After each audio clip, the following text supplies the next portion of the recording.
ثورة التحرير المباركة اندلعت في الفاتح من نوفمبر 1954 بعد 124 عاما من الاستعمار الفرنسي، وسجل حافل بالانتفاضات في كل أنحاء الجزائر. اندلعت الثورة الجزائرية بقيادة جبهة التحرير الوطني التي أسسها شباب مصمم على التحرر من وطأة المحتل.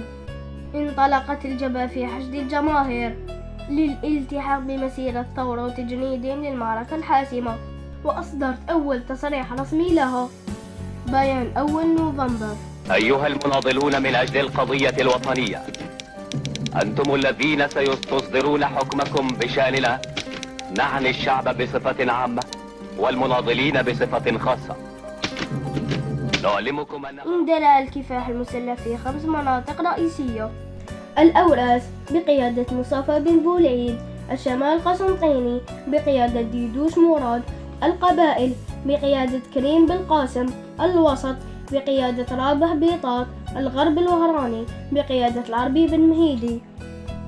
كانت عدة الثوار بسيطة: 400 قطعة سلاح وبضع قنابل يدوية تقليدية، ولم يتجاوز عددهم 1200 متطوع، لكن الخطط كانت دقيقة وممنهجة مكنتهم من إيذاء سلطات الاحتلال وترويعها، خاصة بعد أن عمت الثورة كامل البلاد.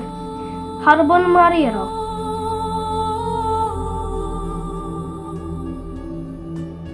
استخدمت فيها فرنسا كل أنواع الأسلحة حتى المحرمة دوليا.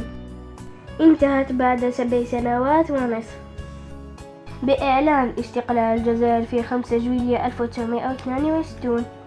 استقلال خضبته دماء 1.5 مليون شهيد، وصنعته إرادة شعب أقسم أن تحيا الجزائر. تحيا الجزائر، تحيا الجزائر.